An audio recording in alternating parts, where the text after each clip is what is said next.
참여 예수님 소개받은 윤용선 바오로 신부입니다. 부족한 저를 제주교구 측에서 이렇게 불러주심에 깊이 감사드리며 2시간 동안 여러분과 뜻깊은 시간이 될 수 있도록 기도하는 마음으로 시작할까 합니다. 시작 기도 바칩니다. 성부와 성자와 성령의 이름으로 하나님 아버지, 당신 외아들의 순환과 죽음을 묵상하는 이 은혜로운 사순 시기를 뜻깊게 보내게 하시고 이로써 기쁜 부활을 저희 또한 맞이할 수 있는 은혜 허락하소서.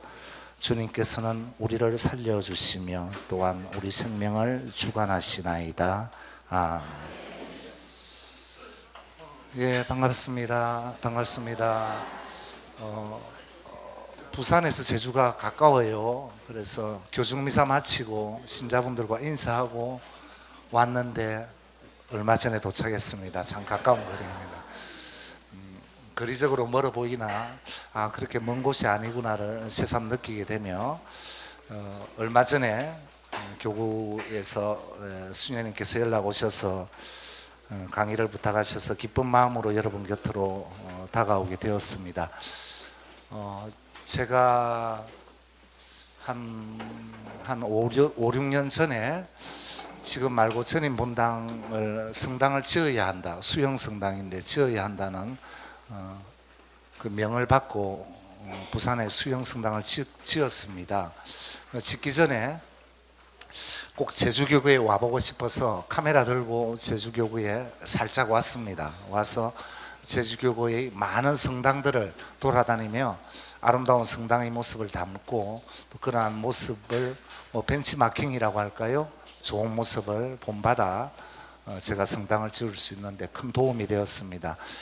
돌아다니면서 그 성전을 보며 느낀 바가 역시 이곳 교구장 강주교님이 전례에 대해서 확실하시구나, 참 마음에 든다, 이런 생각 가졌습니다. 그래서 개인적으로 제가 존경하는 그 어떤 분보다 존경하는 교구장님을 모시고 계신 강주교님께서 계신 이곳에서 불러주셨기에 또 감사하고 기쁜 마음으로 여러분 곁으로 다가왔고, 특별히 제가 아는 바에 따르면 이곳 교구장 주교님께서 전례위원회 위원장도 하셨지만 주교회의 아주 전례에 대해서 관심을 많이 가지시고 또 그것이 당신께서 사목하시는 이곳 제주교구에 정착되도록 함을 제가 직접 눈으로 또 피부로 느낀 바가 있습니다.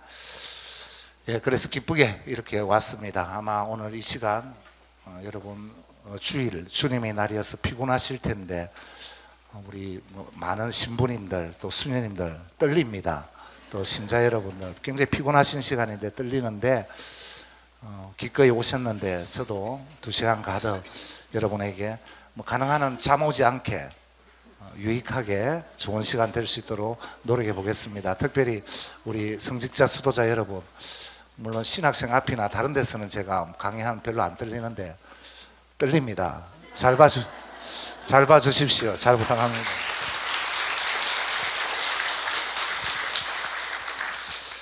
최근에 나온 프란치스코 교황님의 교황 권고를 보면 복음의 기쁨이라는 책이 나왔죠. 요새 히트가 되는데 그 보면 135항에 이런 말씀이 있습니다. 강론에 대해 말씀하시는데 이러십니다. 평신도는 강론을 듣는 것이 어렵고 사목자는 강론을 하는 것이 어렵습니다. 사정이 이렇다는 것이 유감입니다. 이런 표현을 보았습니다. 이 자리가 강론 시간은 아니지만 그렇지만 강의의 시간도 마찬가지일 것입니다. 저도 어렵고 들으시는 여러분도 어려우십니다. 성령의 도우심으로 저의 부족함이 채워지고 또 여러분 마음이 열려 이 시간이 참으로 은혜로운 도움의 시간 되길 기도하는 마음으로 시작해 보고자 합니다. 그리고 첫 번째 전반부에서는 성주관 이런 개념들에 대해서 좀 말씀을 올리겠고, 그리고 아무래도 저를 이 교회에서 부르신 이유는 교회 안의 음악을 전공한 사제이다 보니 미사 전례 안에서 이 성가에 대해서 음악에 대해서 생각하는 바에 대해 말해달라는 의도가 있으신 것 같아 후반부에 들면서는 물론 언제 시작될지 모르겠습니다만 성가와 미사전례와 성가에 대해서 말씀을 올리고자 합니다.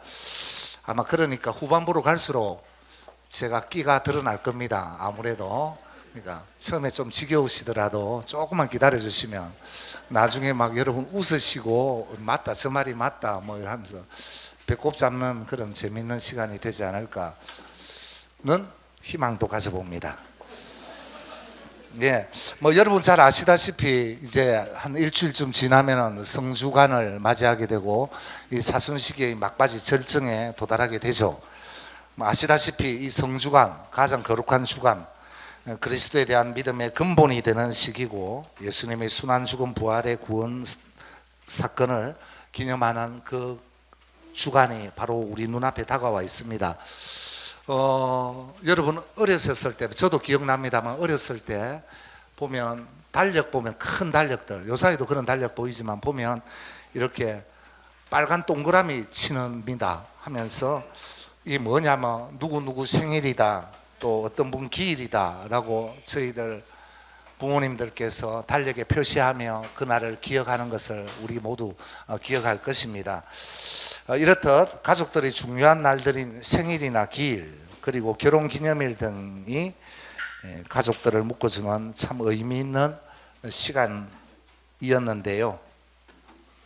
종교 안에서 볼 때에도 신앙의 대상을 역사의 흐름 안에서 기억하고 기념하는 종교들 중에서 가장 이를 잘하는 곳이 바로 가톨릭이라고 합니다. 어떤 사람이 쓴 책인데 책 베스트셀러였는데 무신론 2.0이라는 책이 있는데 이것은 무신론을 펼치면서도 기성 종교의 장점을 피력하고 있는 책인데 이 책을 보면 이런 말이 보입니다. 가톨릭 교회의 우수성과 힘에 대해 말하며 전례 준연을 손꼽고 있습니다. 주기적으로 무엇을 기억하고 재현하는 것은 인간 본성과 영혼의 활동에 적합하며 사건을 현저하는 힘이 있다고 이 책에서는 말하며 여러 가지 종교 중에 가톨릭이 가장 이것을 잘하고 있다라는 그런 평가가 적힌 글을 본 적도 있습니다. 우리 한국교회도 마찬가지였습니다. 한국교회 창립 초기 때부터 전례 준연에 대해서 아주 중요성을 강조했고 전례력에 대한 의미와 또 전례 교육에 대해 철저했습니다. 저 개인적으로 제가 공항에서 오면서 들은 이야기지만 이 제주교구에서 매년 이런 전례 교육이라고 할까요? 전례 학교, 전례 교실 등이 열리고 있다는 것 참 좋습니다. 왜냐하면 타 교구에서 그렇게 주로 하지 않기 때문입니다. 그래서 몇 개 교구에서 특별히 이 전례의 중요성에 대해서 교육을 계속하는 면에 대해서 나름 저도 고맙고 기쁘게 생각합니다. 우리 한국 교회가 창립 때부터 이러한 면을 많이 신경 썼는데요. 특별히 성주간이나 성삼일에 진행되는 예수 순환과 죽음 그리고 부활의 사건을 항상 자신의 삶과 연결시켜 그렇게 살아오신 신앙 선조들이 바로 우리의 자랑스러운 선조들입니다. 저도 기억이 납니다만 제가 여기 어느 수녀님께서도 저를 알아보셨는데 제가 친가와 외가가 다 이 구교 신자들입니다. 뭐 어떻게 표현할까요?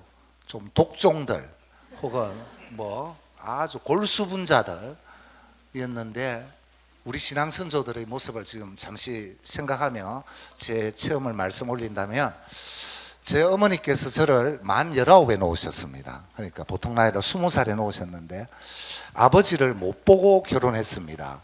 왜냐하면은 외가 친가가 첫 번째 처녀 총각이 있으면 물어봅니다. 열심한 신자 집안입니까? 맞습니다.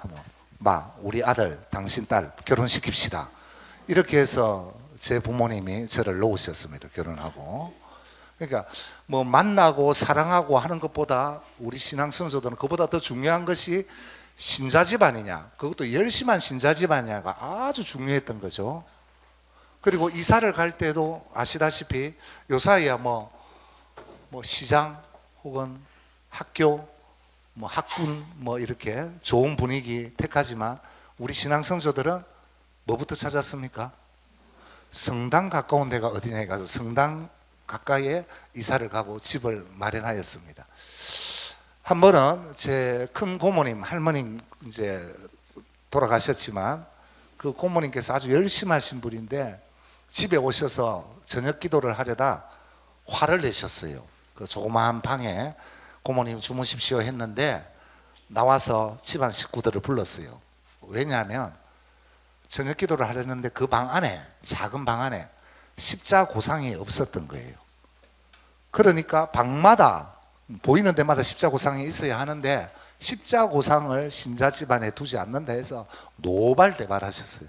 그러면서 기도는 하셔야 되겠고 하니까 물어보시는 게, 야야, 경상도 말로 성당이 어디 있노? 성당이 저쪽입니다 하니까 그쪽으로 무릎을 꿇고 오랜 기간 동안에 기도하셨습니다. 십자고상이 보이지 않으면 성당을 향해 몸을 돌려 기도하셨습니다. 그분과 제가 부산에서 서울까지 기차 타고 한번 간 적이 있었어요. 아주 어린 기억인데, 아주 기억이 날까 말까 그때였는데, 그때 뭐 기차도 빨리 다니지 않을 때였죠. 부산에서 출발하여 올라갑니다. 저기 서울까지 가는데 고모님께서 제 옆에 계시다 조금만 지나면 몸을 어느 쪽으로 돌려서 성부와 성자와 성령이로 말 성호경을 끊는 거예요. 또 조금 지나면 또 어느 쪽으로 몸을 돌려서 성부와 성자와 성령 가다 부산에서 서울까지. 그래서 고모님 뭡니까? 라고 여쭈어보니까 이랬어요. 뭐 그 지명입니다만 조금 가다가 지금 구포성당 지난다 하고 구포성당 쪽으로, 조금 지나니까 삼낭진 성당 지난다 하는데 딱 할 때마다 정확하게 그쪽 방향이 맞았어요. 그 역을 주변으로 해서 그 전후 뭐 오른쪽 왼쪽에 있는 성당 가는 다 조금 지나 청도 성당이다 지나간다 하면서 성당을 지나갈 때 기차가 그곳을 향해 다 외우고 계셨어요. 그런 게 우리 신앙인, 우리 신앙 선조들의 삶이고, 그것이 저 먼 때가 아니라 방금 전의 우리 신앙 선조들의 삶임을 저도 체험했습니다. 대단하죠. 정말 대단하죠. 여러분 들어보신 적이 있으시겠지만 우리 한국 초대 오신 다빌리 주교님, 19세기에 오신 그분, 이분이 한국에 와서 계시다가 잡혔어. 서울 의금부에 갇혀서 고문도 당하고, 그러면서도 거기서도 신앙을 펼치셨는데 사형이 결정되어서 충청도 보령 수영으로 이송이 되었습니다. 그리고 죄수복을 입고 고문으로 당한 다리를 질질 끌며 이송되는 대중, 처형 날짜가 언제냐 이러니까 그 담당하는 사람이 그 다빌리 주교님께 3월 30일이요 했어요. 근데 그날 딱 보니까 당신이 성금요일인 거예요. 그래서 너무 좋았던 거예요. 너무 좋았. 성금요일, 예수님이 돌아가신 바로 그때 나도 이렇게 죽게 되구나 라고 기뻐했는데, 뭐 사정이 생겨서 당신 좀 더 있다 처형될 것 같소 라는 소리를 들은 거예요. 그러자 주교님이 부탁하셨답니다. 제발 3월 31일 날 죽게 해달라고. 조금 연기되니까, 아니 나는 성금요일, 물론 그 성금요일이라는 말씀은 하지 않으셨겠죠 그들에게. 하지만 3월 30일 날 꼭 죽게 해달라고 해서 정말 그 부탁대로 3월 30일 성금요일 갈매못에서 순교하셨습니다. 그만큼 우리 신앙 선조들, 뭐 주교님을 포함하여 선조들은 당신의 신앙 삶과 세상의 삶이 동떨어져 있지 않고 바로 예수님의 순환과 죽음, 십자가 길조차도 가능하면 연결되려고 하였다는 게 보여집니다. 제가 이곳 오기 전에 오늘자 가톨릭 신문인지 평화신문일 거예요. 며칠 전에 보다 보니까 아마 보신 분도 계실 겁니다. 안중근 의사에 대해 나와 있는 글이 있었어요. 가톨릭 세례명 토마스죠. 근데 그 글을 보니까 이렇게 되어 있어요. 안중근 의사가 감옥에 갇혀서 열심히 했대요. 매일 기도하고 매일 묵주기도, 그 다음에 묵주신공이라고 할까? 매일 기도하면서 그렇게 죽게 될 날을 기다렸다 라는 그 당시에 증인의 기록이 이번 신문에 나왔어요. 가톨릭계 신문에. 근데 그 보다 보니까 안중근 의사도 어떻게 됐냐면은 죽는 날을 성금요일 날 제발 죽게 해달라 라고 했다라고 적혀 있더라고. 보신 분 있어요? 없어요? 내 혼자 봤나?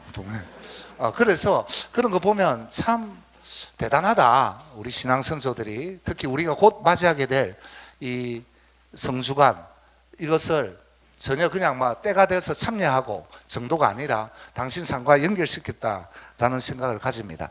뭐 오늘날은 그럴까?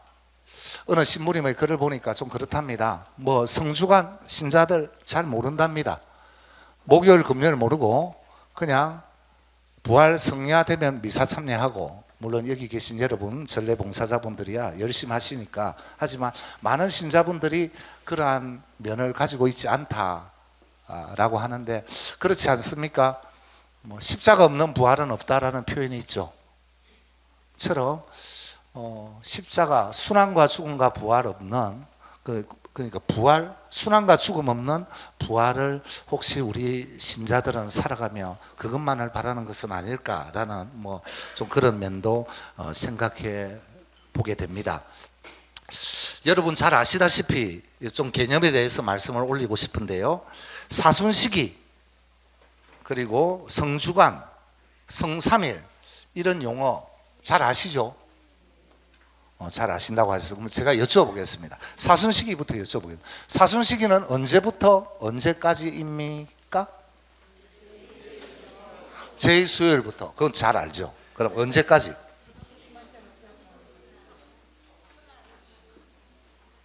잘 아신다면서. 사순시기 하면 언제까지냐 정확히?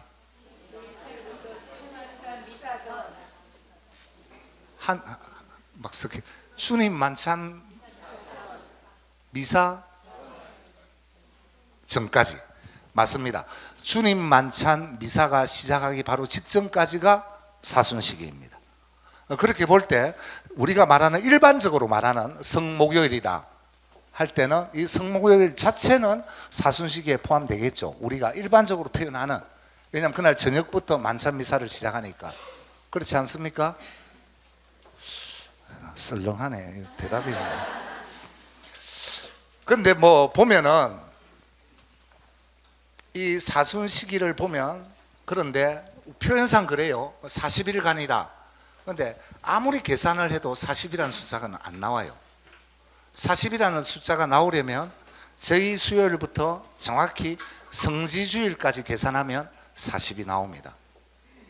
그러니까 좀 표현상 이 40이라는 숫자와 사순시기는 40일간이다는 건 약간 다른 거죠.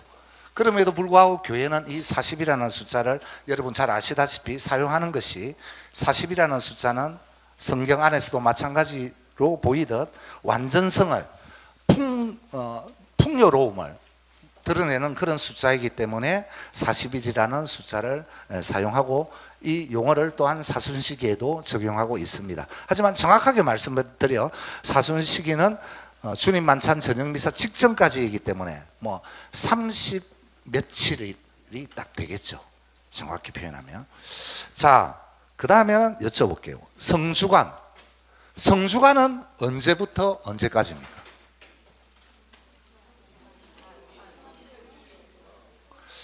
주로 성주관은 하면 우리 책자에도 나와 있듯이 사순시기가 이 마지막 주간 뭐 이렇게로 하는데, 정확하게 말씀드리면은 성주관은 성지주일부터, 예? 성지주일부터 언제까지입니까? 자, 한 분이 아까 어느 형제님이 부활성야 전후, 어디? 부활성야 직전까지라고 말씀하셨어요. 부활성야 직전까지. 자, 성주관은 성지주일부터는 다 아세요. 맞죠? 모르시나? 성지주일은 근데 언제까지? 제가 여기 여러분 찾아오기 전에 공부 많이 했습니다. 왜? 저도 뭐 학자들이 그걸 쫙 보고 정확하게 표현해야 되기 때문에 했는데, 언제까지? 자, 한 분은 부활 성야 미사 직전까지라고 하셨습니다. 또 나는 아니다. 다른 분. 꼭 안 계세요? 언제까지? 아니 성주간 곧 시작할 텐데 성주간 시작은 알고 끝나는 건 모르신다는 말씀이네. 예? 그러면 여러분이 이러시죠. 모르니까 왔지. 가만히 있어. 너 자꾸 묻지 말고 너 말이나 해. 이러면 좀 그렇잖아요. 좀. 뭐 이 한 분 우리 형제님 의견 외에는 없으십니까? 부활 무슨 부활? 예수 부활? 성야? 그 다음날 예수 부활 대축일 언제? 교중 표현보다 예수 부활 대축일 주일 미사 전까지 혹은 끝날 때까지. 그럼 우리 형제님은 그러셨어요. 부활 아까 앞에 형제님은 부활 성야 직전까지이고 방금 다른 형제님께서는 그게 아니라 부활 성야 다음 날인 본일인 예수 부활 대축일 뭐 교중 미사라고 할까요? 뭐 난미사라고 합시다. 난미사. 네, 좋습니다. 난미사 끝날 때까지라는 표현이 있습니다. 또 혹시 다른 의견 없습니까? 막 그 정도 하고 빨리 넘어가라 라고 하면 제가 공부한 바에 따르면 이렇습니다. 그것은 맞습니다. 성지주일부터입니다. 그런데 끝나는 것은 정확하게 표현드리면 부활 성야는 당연히 포함하고 아까 말씀드린 예수 부활 대축일 언제까지냐면은 성모일도 혹은 시간경이라고 말하는 성모일도 저녁기도 끝까지 예수 부활 대축일 저녁기도 아멘 하는 거기까지가 성주간입니다. 그렇죠. 그렇죠. 지금 뭐 내가 말한 게 아니라 학자들의 말을 내가 공부하고 왔습니다. 저도 이거 말씀 잘못하면 이 강 교구장 주기는 혼나니까. 그러니까 제가 공부를 하면서 여러분 오기 전에 조금 색다른 거를 우리가 여태까지 그냥 쉽게 생각한 것이 약간 뭔가 이렇게 잘못되어 있다는 것을 공부하게 되었는데 예수 부활 본일 부활 성야는 당연히 포함되고 본일의 미사가 아니라 시간 전례도 하나의 전례죠. 성물도서 저녁 기도까지라고 표현되어 있었습니다. 그게 성주간이다. 그러니까 이 성주간은 사순시기도 좀 포함하고 있고 뭡니까? 성목요일 주님 만찬 미사 전까지는 사순시기 아닙니까? 그 다음 또 포함하고 있고 그러니까 이 성주간은 사순시기도 절반 정도 그리고 나머지도 성삼일도 포함되어 있는 이 기간이 성주간입니다. 또 여쭤볼까요? 성삼일은 언제부터 해서 언제까지입니까? 성삼일 성목요일 오후 3시 좋아요. 하여튼 목요일 3시는 난 처음 듣는 말이지만 성목요일 오후 3시부터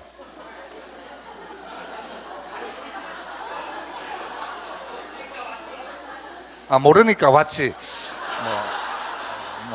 좋습니다. 그런데 벌써 우리가 아까 우리가 들으신 바에 따르면 벌써 힌트를 들었습니다.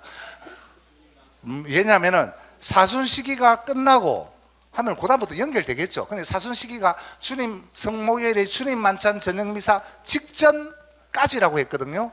그러면은 성삼일은 주님 만찬 성목요일 주님 만찬 저녁미사부터가 되는 겁니다. 분명하고. 근데 성삼일이 언제까지일까요? 까지. 예? 부활 성야까지. 예? 부활 성야까지. 아까 우리 형제님은 계속 부활 성야까지가 있었는데 부활 성야 미사 전, 미사 후. 자, 부활 성야 미사 후까지 그게 성삼일이다. 또 다른 분은 예수 부활 부활 성야 미사 전까지라는 또 색다른 의견이 계시고 또 다른 분은 예수 부활 대축일 본일 미사 직전까지 또 예수 부활 대축일 부활 성야를 포함하여 예수 부활 대축일 저녁 기도까지, 아까 성주간에 말한 그까지가 맞는 말씀입니다. 마지막 하신 말씀입니다. 그게 맞는 말씀입니다. 우리가 일반적으로 생각할 때 성삼일 하면 성목요일, 성금요일, 성토요일이다, 이렇게 쉽게 생각하고 계십니다. 맞죠? 성삼일, 목금토다. 예? 그렇지 않습니까? 아니, 일반인들이, 신자들이 우리가 말할 때 성목요일 이렇게 하지 성일요일은 말하지 않더라고요. 보통적으로 성목요일, 성금요일, 성토요일 뭐 이렇게 표현하거든요. 일반적으로 우리 신자들이. 그러다 보니까 성삼일도 성목, 성금, 성토요일이다 이렇게 생각하는데, 전례학자의 표현에 따르면 그게 아니다라는 거죠. 그리고 아까 앞서 말씀드린 형제님이 두 분의 말씀에 따른다면, 어떤 분은 부활성냥 미사 전까지, 부활성냥 미사 뭐 후까지, 전까지 이런 말씀이 나오셨는데, 성삼일이라는 이 용어 표현을 좀 더 구체적으로 말씀드리면 이렇습니다. 주님 순환과 부활의 파스카 성삼일이 정확한 명칭입니다.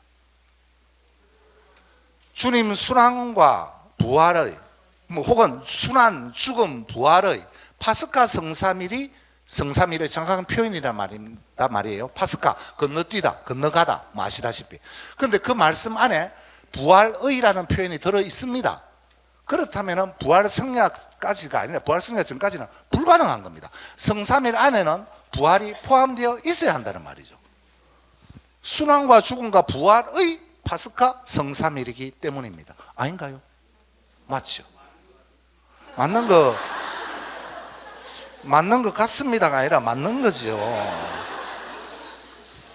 그래서 전례학자들에 따른 설명은, 이 주님 순환과 부활의 파스카 성삼일은 정확하게 말씀드리면, 예? 성목요일, 성금요일, 성토요일이 아닌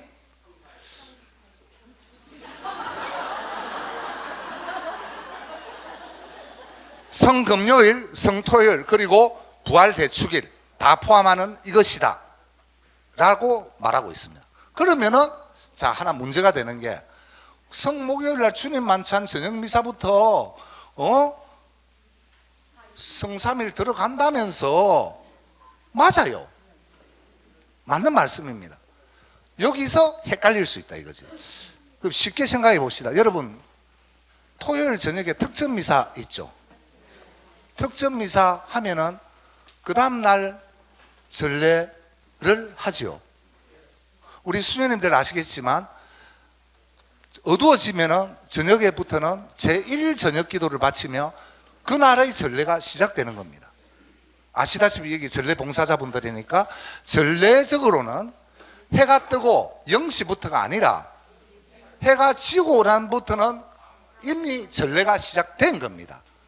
그러니까 성목요일의 주님 만찬 저녁 미사는 성목요일의 전례가 아니라 성금요일의 전례를 시작하는 겁니다. 그러면은 이해가 됩니다. 이제 그러면은 좀 헷갈리는 게, 맞겠구나 말이 될 것입니다. 성금요일은 목요일 저녁부터 시작하기 때문입니다. 이해하시겠습니까?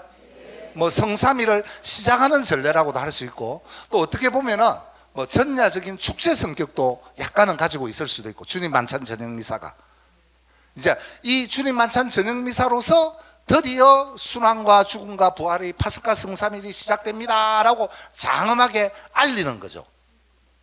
주님 만찬 저녁 미사가 약간은 전례적인 면은 아니지만 일반적으로 전야제처럼 뭐 할 때 알리는 것처럼 이러한 성격도 좀 포함되어 있단 말이에요.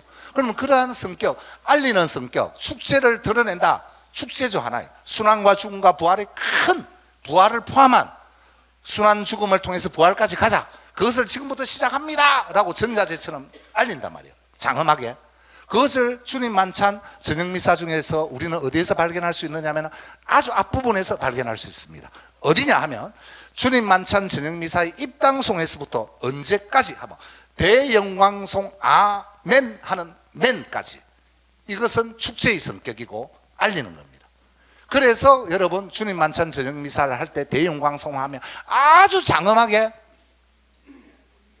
노래하고 종을 치고 그 다음에 아멘 다음부터는 뭐 사실 음악적으로는 좀 잘못되었어요. 대영광송을 계속 노래하는 건데 대영광송 자체는 기쁨의 곡인데 그거다 반주 없이 하늘 높은 데서는 하나님께 영광, 다음에 종치고 뭐 하고 난 다음에 그 다음부터는 반주 없이 땅에서는 주님께서, 이것은 전례적으로 정확히 표현하면 잘못된 거죠. 사실 아멘까지가 대영광송이고 지금까지 맨까지는 축제의 성격이 드러나기 때문에 장음하게 노래해도 반주도 하고 해도 되겠죠. 그러나 아멘으로서 대영광송을 알림으로써 종을 치고 알려둠으로써 축제를 알리는 전야제처럼 성격은 끝나고 그 다음에 기도합시다. 맨 다음부터는 이제 순환 죽음 부활이면 순환부터 시작하는 겁니다. 순환을, 주님의 순환을 묵상하게 되죠. 그래서 우리가 그 예절 주님 만찬 정미사를 끝나면 어쩝니까? 어디로 모시죠? 성체를 순환감시로 모시죠. 옛날 우리 표현에 있으면 무덤 제대라고 했죠. 하지만 무덤 제대가 아니라 이겁니다. 왜? 아직 예수님은 금요일 오후 3시경이 아니니까 아직 안 죽으셨어. 지금 우리는 그분의 순환에 동참하는 것이 죽음에 동참하는 것은 아니기 때문에 전례적으로 잘못된 표현을 고쳐서 순환감시라는 표현을 쓰게 되었죠. 잘된 거죠. 맞죠? 그때 가서 예수님 죽음을 묵상합시다가 아니라 그분의 순환과 그 십자가상 고통을 함께 동참하니까 목요일 밤 그때부터 금요일 오후 3시경까지는 무엇을 묵상합니까? 주님의 순환, 즉 순환 감시를 중심으로 우리 모든 포커스라고 할까요? 초점이 묻혀지게 되죠. 그러나 금요일 오후 3시경 되면 관례적으로 대체적으로 예수님이 돌아가신 그때쯤이다 해서 각 본당에서는 뭘 합니까? 십자가의 길을 하죠. 그리고 어느 본당에서는 십자가의 길을 끝나고도 계속 순환감시를 모시는데, 정확히 말씀드리면 제 같은 경우도 그렇게 하지 말자라고 해서 십자가의 길을 딱 끝나면 순환감시를 치워서 신부님 사제관이나 혹은 필요한 곳에, 신자들이 안 되는데 그러나 위험하지 않는 곳에 따로 모셔두었습니다. 모셔두고 이제부터 신자들 보고 뭐라 말하냐면, 지금부터는 이제 순환을 묵상함이 아니라 무엇을 묵상합니까?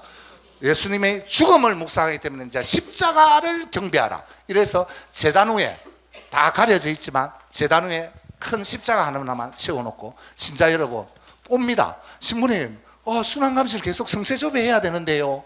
순환감시 성체조배 끝났지. 예수님 죽었는데 뭐 이제 초상집인데 가서 십자가 경배 가시오.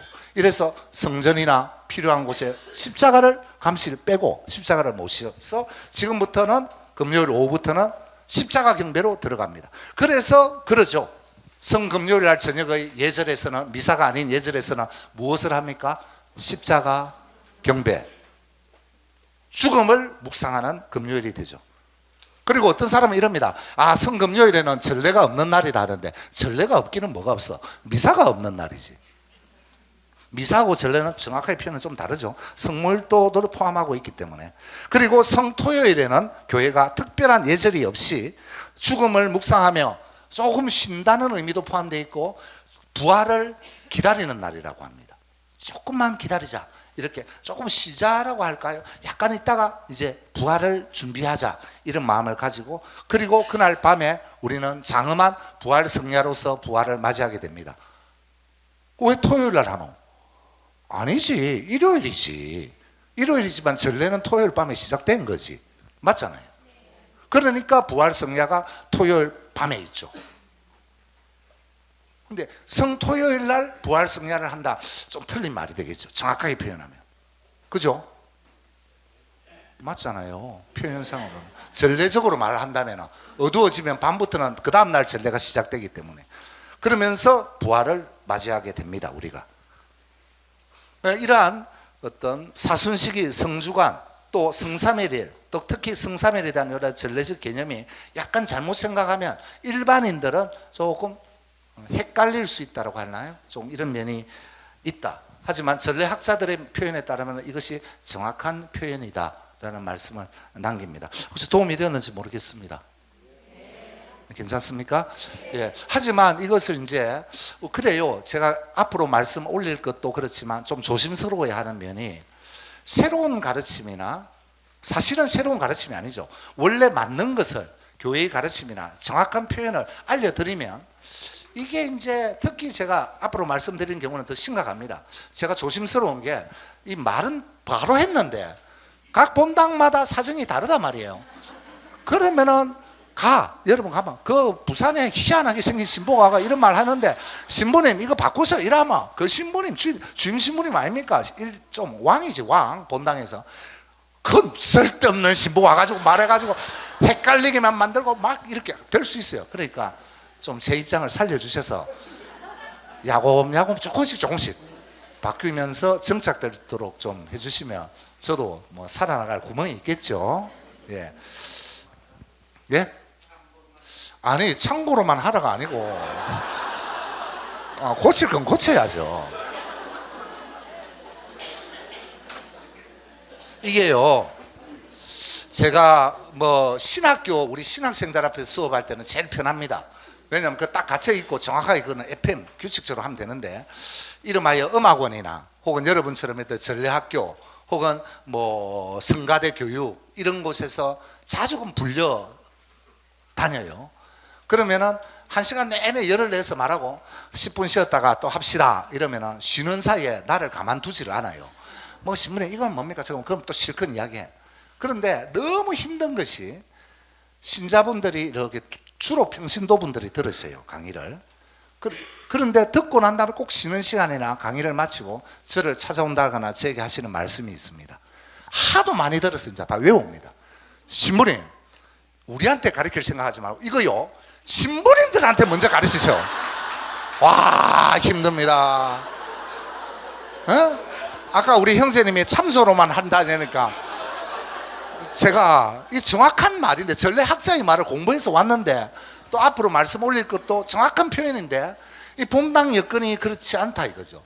특히 그 안에는 배경에는 여기 계신 신부님들은 뭐 안 그러시겠지만 신부님들이 좀 강하시고 그 뭐야 쓸데없는 막 이렇게 할 수도 있고 또 본당 분위기가 다르고 아무리 배워도 본당 가서 잘 안 되니까 답답하니까 하시는 말씀인가 봐요. 신부님부터 가르치라. 신부님부터 그럼 우리 다 따라한다.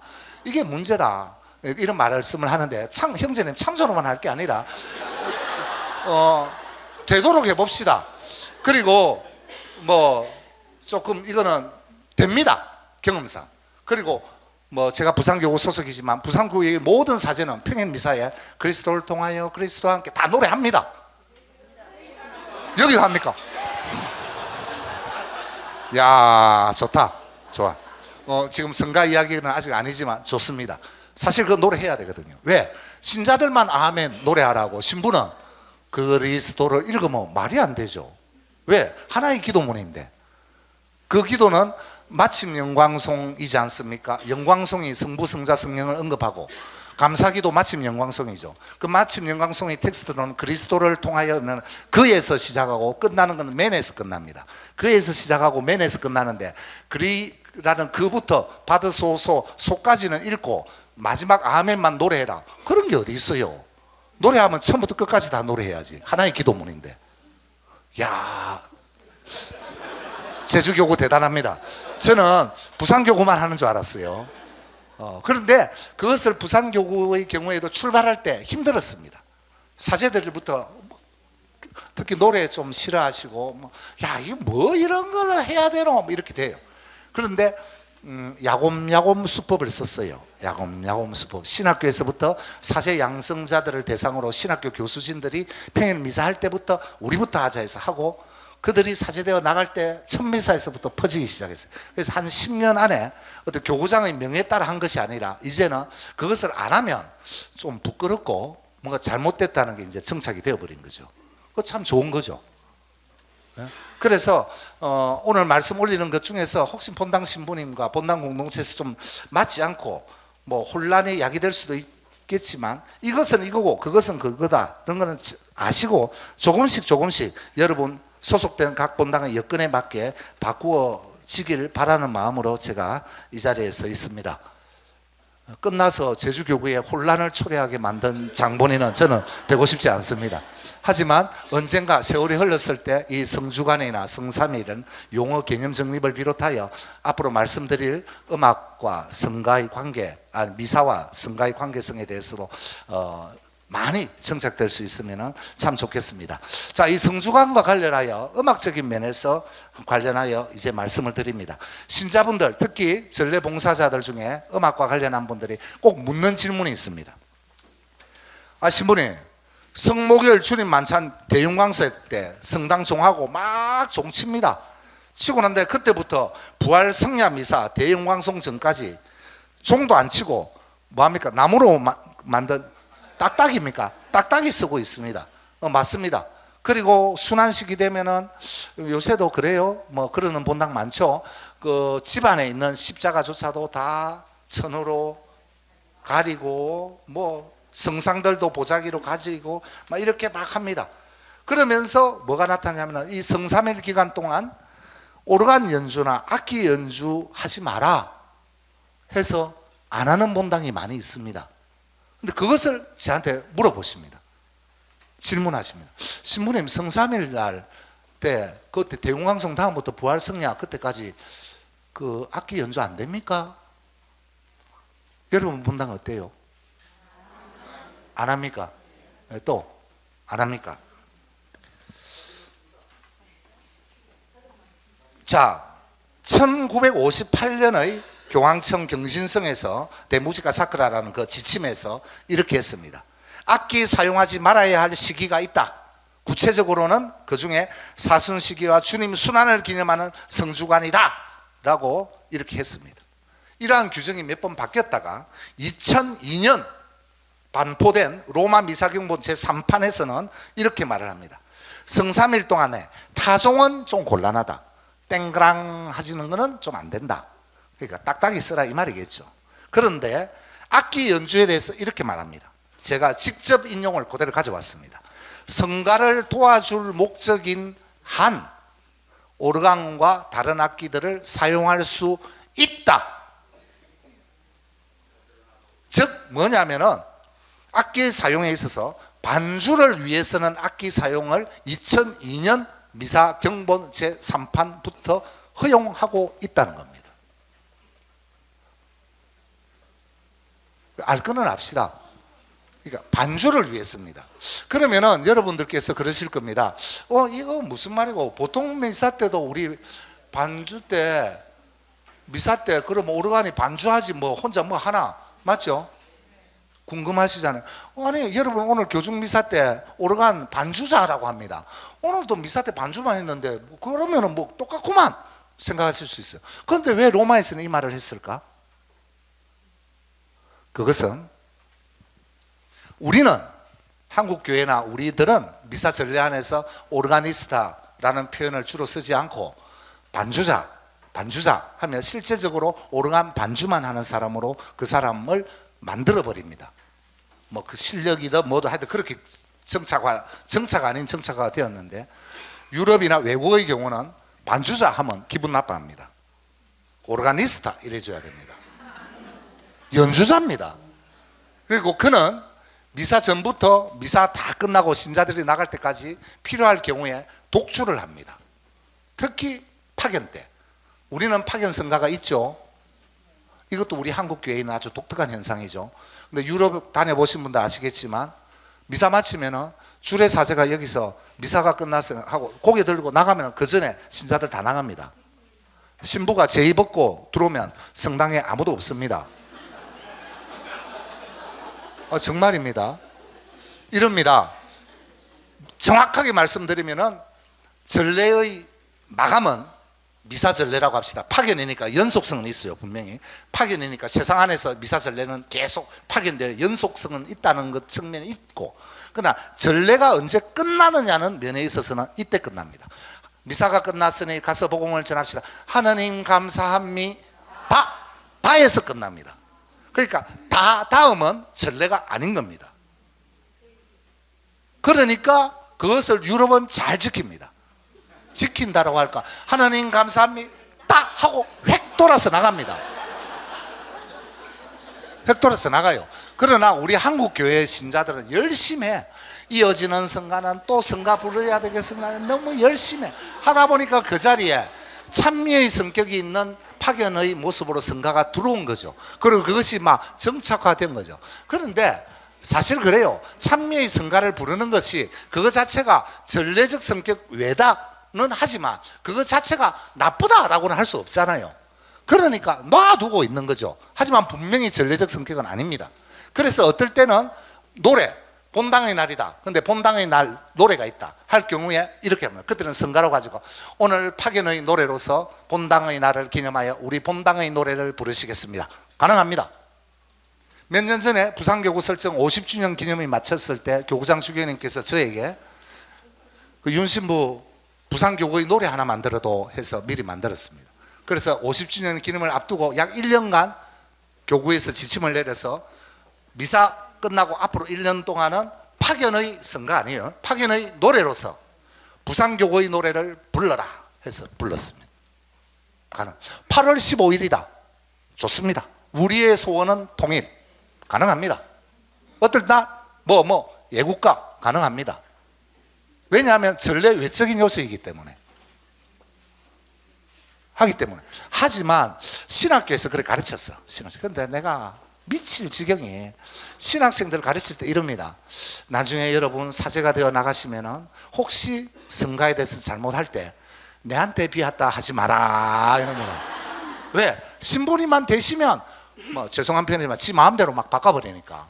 그럴 때는 절대 내한테 배웠다 하지 마라. 내가 너무 부끄러우니까. 근데 그런 현상이 벌어지는 수도 있거든요. 그래가지고 좀 아신다고 어떻게 하냐면 모 본당에서 정말 이런 일이 있었어요. 부산에. 자, 이거 된다. 오늘 기분이다. 까짓거 파견의 노래 돌아와요 부산항에 아싸 해가 돌아와요 부산항에 한 판 때리자 해가 한 거예요. 할 말은 없어.